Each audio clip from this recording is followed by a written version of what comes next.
अस्सलाम वालेकुम बच्चों, मैं हूं आपकी टीचर जैस्मीन। आज मैं आपको कहानी सुनाऊंगी एक बैल और शेर की। आपको पता है बच्चों, कहानी हमेशा किस में लिखी जाती है? कहानी हमेशा माजी में लिखी जाती है। इंग्लिश में हम पास्ट कहते हैं, आपको पता है, और उर्दू में हम माजी कहते हैं।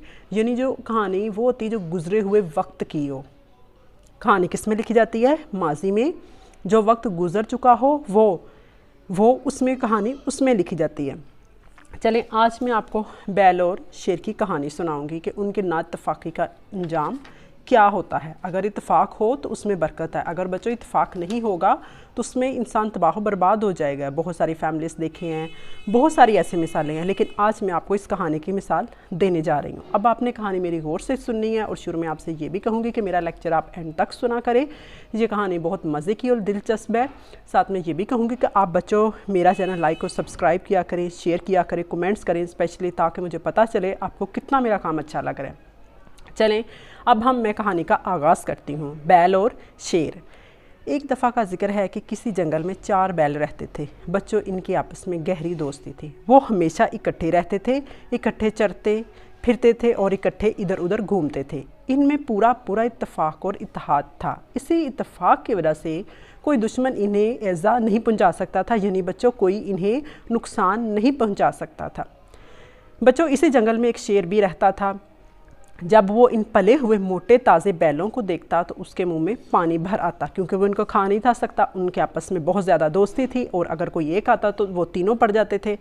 वो उन्हें शिकार करके अपना लुकमा तर बनाना चाहता था, यानी वो उन्हें खाना चाहता था, चीर फाड़ देना चाहता था। शेर ने कई मरतबा बैलों को शिकार करने के लिए इन पर हमला किया, लेकिन बच्चों इसे हमेशा मुँह की खानी पड़ी, यानी वो हार जाता था और वापस आ जाता था। इन पर हमला नहीं कर सकता था उनकी इत्तेफाकी की वजह से।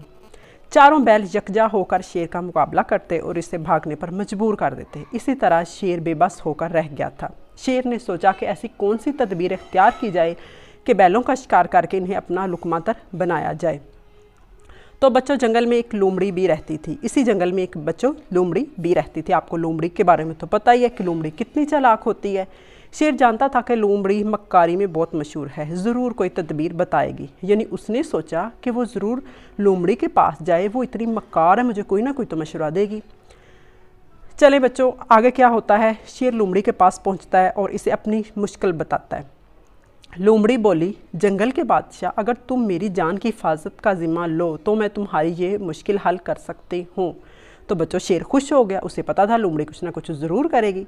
शेर ने लोमड़ी की जान की हिफाजत की हामी भर ली और लोमड़ी अपना वादा पूरा करने को निकल खड़ी हुई। चालाक लोमड़ी इन बैलों से अलग अलग मिली और हर एक के कान में यही कहा कि शेर के मुकाबले में असल कुव्वत तो तुम्हारी ही सर्फ होती है, बाकी तीनों बैल तो बिल्कुल ज़ोर नहीं लगाते।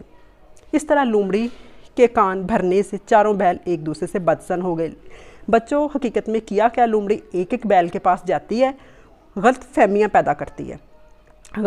पैदा करती है ताकि इनमें जो इत्तेफाक है वो ख़त्म हो जाए। और इसका अपने नतीजा देखेंगे कि क्या होता है। इनकी बाहमी मोहब्बत जाती रही, यानी जाती रही, ख़त्म हो गई। वो एक दूसरे के ख़िलाफ़ सोचने लग गए कि ऐसा हो सकता है, ऐसा हो सकता है, और वो उन्होंने सोच भी लिया ऐसा। बच्चों, वो इत्तेफाक के बजाय फूट का शिकार हो गए, यानी गलत फहमी का शिकार हो गए और अलग अलग रहने लगे। लोमड़ी अपने मकसद में कामयाब हो चुकी थी, यानी लोमड़ी ने अपना काम कर दिखाया था शेर के लिए। बैलों में फूट डाल चुकने के बाद लोमड़ी शेर के पास पहुंची और इसे ये खुशखबरी सुनाई कि अब तुम आसानी के साथ इन बैलों का शिकार कर सकते हो, क्योंकि अब इनमें इत्तेफाक और इत्तेहाद बाकी नहीं रहा। क्योंकि बच्चों पहले वो इकट्ठे रहते थे, अब लोमड़ी की वजह से उसने उसमें बदजनी पैदा कर दी थी, इख्तलाफात पैदा कर दिए थे, इसलिए वो अब अलग अलग रहते थे। ये खबर उसने जाके शेर को सुनाई। लोमड़ी की ये बात सुनकर शेर का दिल बाग बाग हो गया, यानी बच्चों शेर का दिल खुश हो गया, उसे इत्मीनान हो गया कि अब वो एक एक करके खा लेगा। अब बच्चों एक मुकाम पर आया जहाँ वो चारों बैल रहते थे। इसने देखा कि बैल अलग अलग जंगल के मुख्तलिफ कोनों में चरते फिर रहे हैं। ये इसके लिए सुनहरी मौका था। शेर ने जब बैलों को यूँ मुंतशिर देखा, यानी उसने बैलों को अलग अलग देखा, तो एक बैल पर भरपूर हमला कर दिया। बाकी बैलों ने अपने साथी की कोई मदद ना की और शेर इसे चीर फाड़ कर खा गया। और दूसरे बच्चों देखते रहे, क्योंकि उनमें इत्तेफाक नहीं था। उसे क्या इसका खा जाए, मैं क्या करूं, वो तो मुझसे बोलता नहीं है, नाराज़ है। इसी तरह से बच्चों होते होते वो एक एक करके सबको खा गया। इसी तरह शेर ने एक एक करके चारों बैलों का शिकार करके इन्हें अपना लुकमा तर बना लिया। अब बच्चों आपको इसमें अखलाकी सबक क्या मिलता है? हमें इससे सबक ये मिलता है कि ना इत्तेफाकी का अंजाम बुरा होता है, इत्तेफाक में बरकत है। लिहाजा बच्चों कभी भी दूसरों की बातों में यकीन नहीं करना चाहिए, दूसरों की बातों में नहीं आना चाहिए। कोई घर में ख़राबी पैदा करे या आप दोस्त हैं, स्कूल में हैं, मोहल्ले में हैं, मैं आपसे यही कहूँगी कि जब तक आप बात की तह तक ना पहुँचे तो किसी की बात पर आप कान मत धरें। इत्तेफाक में हमेशा बरकत है, सलूक से रहें, इत्तेफाक से रहें, और बच्चों इसी में ही इत्तेफाक में बरकत है और अल्लाह ताला को भी यही सारी चीज़ें पसंद हैं। और आखिर में आपसे फिर कहूँगी, मुझे कमेंट्स करके बताइएगा कि आपको मेरी स्टोरी कैसी लगी है। शुक्रिया।